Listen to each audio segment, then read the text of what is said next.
Harbor. To keep a thought or feeling, typically a negative one, in one's mind, especially secretly. Example, she started to harbor doubts about the wisdom of their journey. Hey everyone, my name is Islam, and I'm watching Severance Season 2, Episode 8. So the last episode was very depressing, very sad, and to someone like me, very provoking. Like, it didn't leave me depressed as much as it left me angry, because like I said in the previous episode, you haven't watched that reaction, go check it out. If something like that, if I'm in Mark's shoes, if something like that happens to me, I'm doing some damage. I mean, he's trying, he's doing his best, he's reintegrating, he's putting his own health in danger, but because he's going against a juggernaut of a company, I would be like I said, I would be in the news. Let's just leave it at that. Cold Harbor. I've been thinking, ever since I watched the previous episode, I've been thinking about what Cold Harbor means, because it's itchy in my brain. Harbor, when you're talking about emotions, to conceal or to hide emotions secretly. And what we've seen Gemma being exposed to, she's basically being multi-severed. Like, she's not just Gemma or Miss Casey like Mark. He's Mark Scout or Mark S, and that's it. Gemma is experiencing multiple personalities, like the one that's going to the dentist, Miss Casey, like in all the rooms she's a different person, and you can see something like every room represents a certain feeling, a negative one mostly, like the pain in the dentist's room, anger, boredom, fear, and anxiety, whatever. Each room provokes a certain emotion, and she's walking into each one of those rooms being severed as a different person in each one, and it can only lead me to think that eventually they're supposed to produce a program that when you get severed, you harbor all of these negative emotions and you feel none of it. So it's like, this is the happy chip. You will get chipped with this thing, and every single negative emotion that you can possibly feel is going to be severed. Have you seen the movie Click with Adam Sandler, where he had like a remote control, like whenever there was a fight with his wife, for example, he just fast forward and he doesn't have to live through that fight. So what he didn't know is that this remote would fast forward automatically on autopilot through the next fight and the next one and the next one without him having any input to do with it. So he ended up like fast forwarding all of his life.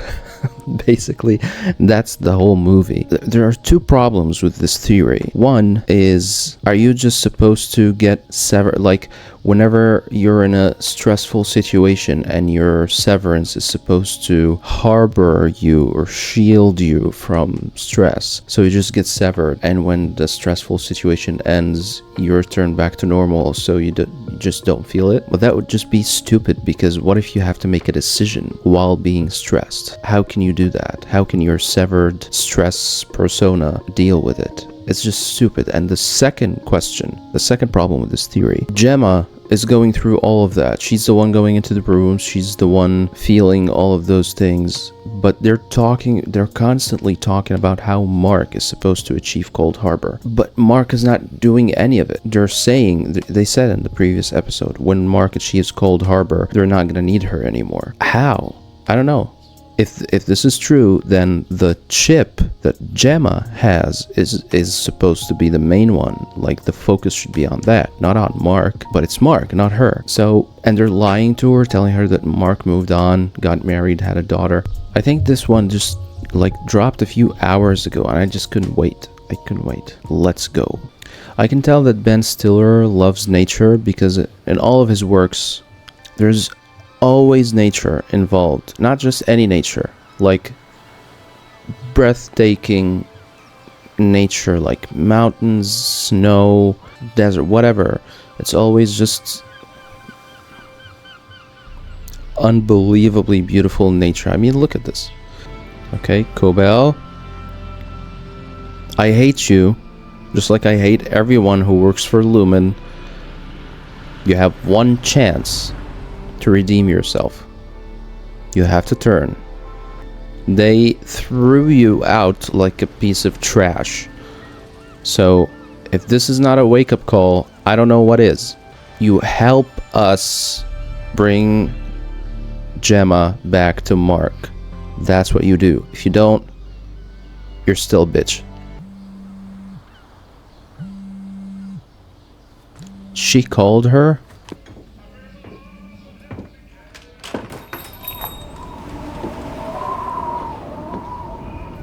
You want coffee? No. Tables are for paying customers. Yes, we hate everyone who works for Lumen. Yes, we hate you. I need a favor. Meet me at the factory. You know how fucked it is to ask me to come here. I need you to drive me to Sissy's. If they're watching the house, they'll recognize my car. Why would I help you with anything? All colleagues lift each other up. Colleagues. Child fucking labor. Tell her to drop dead for me.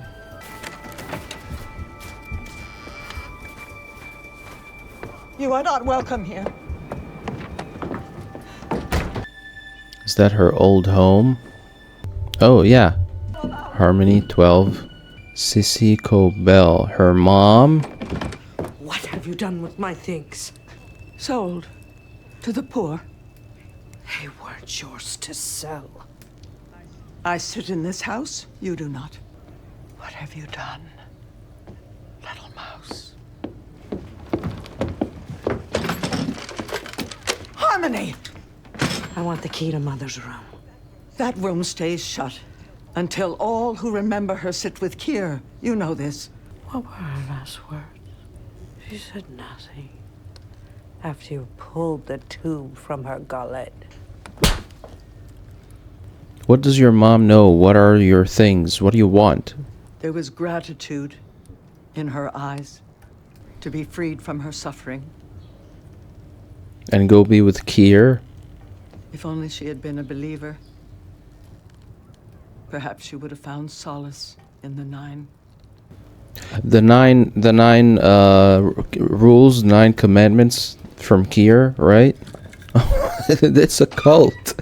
It's a literal cult. You didn't have to listen to her wheezing, as I did day after day.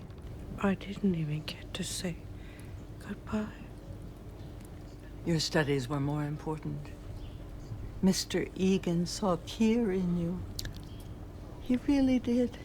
Such a disappointment you've proven to be. So they put you What did Drummond tell you? to this since you were a child.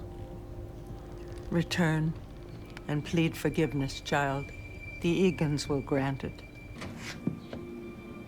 So they wouldn't let her be with her dying mom because Egan recruited her, basically, and her family is a lunatic, as a part of this lunatic cult that worships Kier like Jesus. Someone came for her? No, but it's cold as shit in the truck and I gotta get back. You wanna get high? Cobell, hi. Oh, I haven't done that since I was 8. You were doing it at 8? She wouldn't throw it away. Is that a yearbook or something?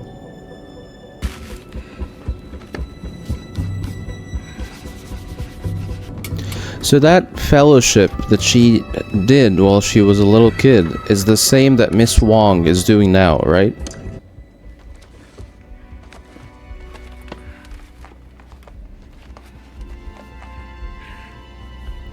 And what about your own employ? Everything that you have, you owe back to the Egans as fealty. Fealty? Mine! My designs! Circuit blueprint, overtime contingency, Glasgow block, all of it! James Egan was the inventor. So I've heard. You designed the Severance chip? Why have you never spoken of this? I was told Kier's knowledge is for all. So, If I sought credit, so Kier's just Bill Gates? Oh my god.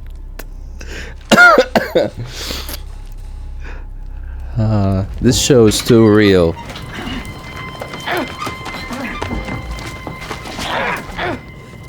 I hope you die as painfully as she did. Your mother was a coward, more sick in the soul than in the body. I don't believe you! I tried to help you grow, but now I see you are a weed, just as she was. Hey! Someone's coming! I'll see you around. Your whole problem is that you didn't take credit of the severance procedure, and Kier stole your idea. Listen, Sal, oh, thank fuck, I've been trying to reach you. Yes, I'm aware. So listen, Mark has been reintegrating? And she hasn't killed him yet. No, I mean, I think he's okay. Hello?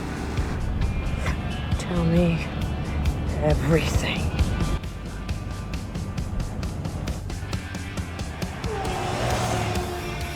Okay, wow. I did not expect that. I'm not a big fan of like spending the whole episode with just one. It was different with the previous episode because Gemma and Mark, because that's the whole show, right? If Cobell designed the whole thing, then she's pretty much the best one to help Mark.